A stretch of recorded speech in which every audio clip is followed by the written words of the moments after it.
Tapi memerangi dia, itu pun boleh dihadapi dengan akhlak yang amat baik sekali. Dia boleh doakan orang itu, Allahumma di qaumi fa innahum la ya'lamun. Berilah tunjuk kaumku kerana mereka tak tahu. Jadi cara kita berhadapan kejahatan orang-orang mukmin yang lain dari kita, itulah dua cara. Sekurang-kurangnya cara orang salih, tetapi yang sebaik-baiknya cara orang mukarrabin hadapi. Seperti mana dalam sebuah sabda tadi, ahsin ila man asa'a ilaik. Naklah kamu buat baik kepada orang yang buat jahat kepada kau. Selesai satu perkara. Kemudian bagaimana kita nak berhadapan dengan orang-orang kafir harbi yang memang sentiasa nak memerangi kita. Kalau zaman sekarang tak utama yang paling jelas seperti kita, orang-orang komunis dah yang memang sentiasa nak cari pulang memerangi orang Islam. Dan mereka makin rapat, makin dekat dengan kita. Kalau mereka sampai ke negeri kita ni, yang paling teruk kita lah yang akan dicelakakan. Sebab orang-orang lain mungkin ada kerjasama, mungkin ada pelaan sungai. Tapi kalau bagi orang yang imannya kuat, orang yang ada cita-cita Islam mungkin tidak ada pelaan sungai. Jadi itulah dia akan gudam orang-orang yang kuat imannya, orang yang ada cita-cita Islam. Jadi bagaimana kita nak berhadapan dengan golongan kafir harbi? Sebelum saya nak menyatakan bagaimana kita nak berhadapan dengan kejahatan-kejahatan kafir harbi, saya nak jelaskan lebih dahulu tentang orang-orang munafik. Artinya saya nak kenalkan lebih dahulu tentang orang-orang munafik ataupun orang nifaq. Kenapa apa yang saya faham berdasarkan ilmu yang sedikit-sedikit pada yang ada pada saya ini, sama ada yang saya dapat lihat di dalam Al-Quran maupun yang saya dapat pastikan melalui sunnah Rasulullah SAW, cara kita berhadapan dengan orang-orang munafik sama saja cara yang kita berhadapan dengan orang-orang kafir harbi. Sebab itulah di antara orang kafir harbi dengan orang munafik saya nak cantumkan menjadikan satu. Kemudian bagaimana kita nak berhadapan dengan kegiatan mereka. Sebab itulah saya nak menjelaskan di majlis yang berbahagia ini lebih dahulu tentang sifat-sifat orang munafik itu. Sebab orang kafir jelas, sama ada kafir Yahudi maupun kafir Kristian maupun kafir Musyrikin jelas kepada kita. Tak perlu bahas, tak perlu penjelasan, tak perlu keterangan. Tetapi yang payah kita kenal, yang sulit kita kenal, yang menjadi kesamaran kepada kita ini adalah orang-orang munafik, orang-orang nifaq. Sebab itu saya nak memperkenalkan di majlis ini lebih dahulu tentang orang-orang munafik. Takrif munafik ataupun takrif nifaq itu dalam kitab yang terjumpa oleh saya begini. Yuzhirul Islam wa yubtinul kufra. Yuzhirul Islam wa yubtinul kufra. Yuzhirul Islam wa yubtinul kufra. Dia melahirkan suasana Islam tetapi menyembunyikan kekufuran. Dia melahirkan suasana Islam, menyembunyikan keraguan, menyembunyikan sesuatu yang syak. Itu tarikh nifaq ataupun tarikh orang munafik. Jadi munafik yang hakiki, hakikatnya adalah kafir. Jadi sekali saya berkatakan munafik yang hakiki adalah hakikatnya kafir, tetapi kekufuran yang tidak bisa jelas. Kenapa tarikhnya tadi yuzhirul Islam wa yubtinul kufra? Dia melahirkan suasana Islam tapi menyembunyikan kekufuran.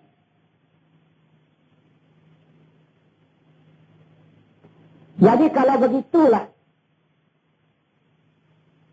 tarikh ataupun pengenalan atau bahasa sekarang definisi orang nifaq, orang munafik. Jadi payah juga kita nak tuduh seseorang itu nifaq yang hakiki. Tapi kalau sifat-sifat nifaq itu banyak, kadang-kadang pada kita pun ada. Sekali-sekala tindak juga sifat-sifat nifaq kepada kita. Tapi itu bukan nifaq yang hakiki. Nifaq yang hakiki itu sudah menjejas hati. Sudah menjejas keyakinan. Ada benda yang ragu. Kalau tidak semua ragu, tidak semua perkara yang disakti di dalam Al-Quran dan Sunnah itu, tapi sebagian kecil kecurangan ada. Tetapi kalau sifat-sifat nifaq, itu kadang-kadang selalu dekat pada kita. Bila berbohong itu sifat nifaq lah, sudah ada. Bila mungkar janji itu sifat nifaq lah, sudah ada. Bila tidak amanah itu, tak amanah dengan ilmu, tak amanah dengan harta, tak amanah dengan tenaga, tak amanah dengan nikmat yang Allah beri kepada kita. Allah beri nikmat kepada kita, tetapi kita tak gunakan kepada yang diridai oleh Allah, mana tak amanah juga. Artinya sifat infak ada pada kita. Tetapi itu bukanlah infak yang hakiki. Itu dikatakan sifat infak pada orang itu. Orang itu masih dinamakan mukmin asi, mukmin yang durhaka. Tetapi sifat infak yang hakiki itu, hakikatnya orang itu sudah kafir. Sudah kafir. Jadi oleh kerana orang-orang munafik hakiki itu kadang tidak itu jelas kepada kita, sama-sama kepada kita, terutama kepada orang awam yang kurang ilmu pengetahuan, sebab itu tidak mudah sesuka hati kita nak tuduh orang itu kafir, atau tak mudah kita nak tuduh orang itu dia munafik.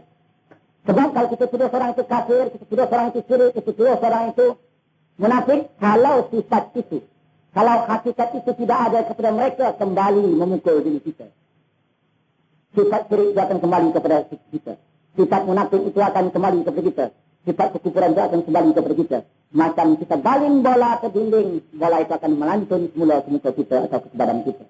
Sebab itu awas, jangan mudah-mudah kita nak menuduh-nuduh tentang keagamaan seseorang itu.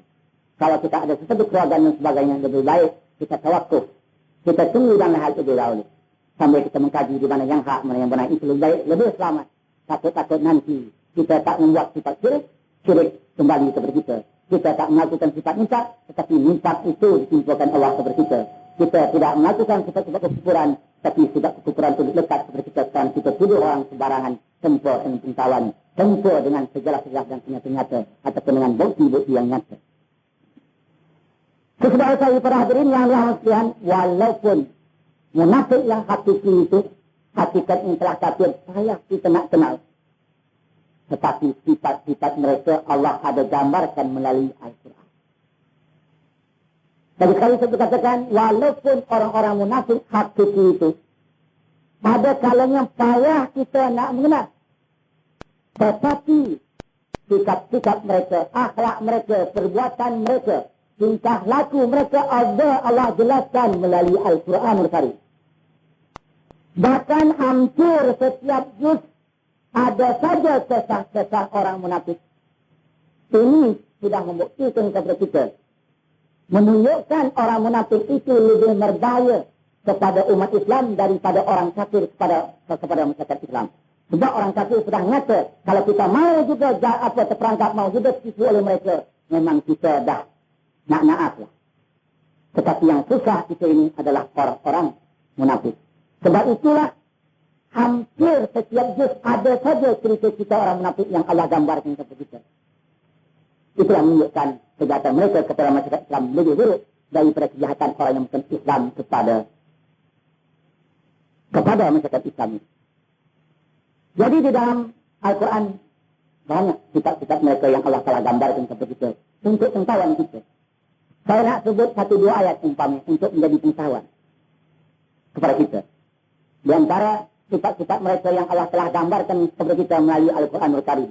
Di antaranya, ya idza laqul ladzina amanu qalu amanna. Ya idza qalu ila syayatinihim qalu inna ma'akum innama nahnu mustahzi'un. Maknanya lebih kurang, apabila orang-orang munafik itu tadi